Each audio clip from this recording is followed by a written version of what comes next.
Hi, my name's Frances Avis and I'm an engagement and consultation lead for the NHS in Dorset.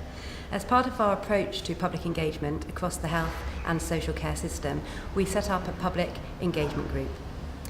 Now, setting up a public engagement group itself isn't different, but what did make it different for us was a number of key aspects. The membership, the system-wide support and recognition of the group, and also very importantly, the chair. The group's made up of about 25 local people with really rich lived experience across Dorset's geography, demography and diversity. Those that know me know that I'm truly passionate about making sure that people's views are really listened to and that people have a voice. And this group for me is one part, but one important part, of making sure that participation engagement within Dorset is meaningful. The chair of the group is really key. He's hugely passionate about making sure that the engagement and the feedback is meaningful, that views are truly listened to and responded to, and that's vitally important. I'm Ian Gall. I'm chair of the Our Dorset Public Engagement Group. It's a group of people chosen across Dorset, diverse, lots of lived experience, people who've lived and who've experienced health problems and understand how the world works. And they advise the programmes of Our Dorset. They listen to the schemes coming forward, they comment on them. They don't necessarily say whether they like them or not, but it's more or less, do they make sense? And we act as a sound check. And then we ask people to go away, think about what we've said, and then they come back and report back to us.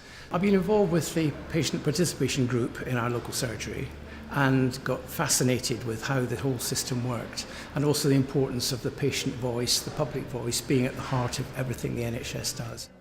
Really importantly, it's not about people ticking boxes in terms of representation, because each person that's a member of the group has huge, rich lived experience throughout their lives, from where they live, from their experiences of the services, and they all bring that collectively together to have really rich conversations about various aspects of Dorset's health and social care. One of the programmes of work that came to us recently was about delivering personalised care at home. This is a very challenging area, and it's a very important one. If you're trying to deliver more care closer to home, it's extremely important. So they presented to us not just their ideas, but they asked our help to bring our experience to the table of what might work in the future. And so they've gone away with what we suggested to them, and hopefully next month or the next meeting they'll come back and share that with us. We've recently worked on a guide to person-centred discussions, which is putting to the business and putting to the whole of the Our Dorset team a suggestion that everything should start and finish with the patient, with the member of the public. And it's a graphic description of how you could look at every area of the work that you do and see what you are doing, how it fits into the overall plan. And we took this to the leadership team and they were delighted with it, and now that's beginning to get embedded throughout the programmes of work, and hopefully that will filter down and actually make a real difference. It's really good that we've got a group of people who are enthusiastic from across Dorset that we can engage with and work with right from the very start of any of our plans or ideas that we've got, and we're able to test out these ideas with them, get their feedback and be able to progress with some of our work and some of our objectives with that group throughout the whole of the process. There is a growing culture of understanding that the patient is the most important person in this whole journey, and everything should start and finish with the patient, and that any treatment, any pathway has that in mind.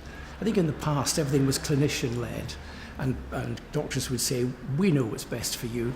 But as a patient, you have to have a voice. You have to take more understanding and more care and more thought about your own health and take more responsibility for that. And so it could become a partnership in the future where the patient and the clinician together works out what's best for the patient.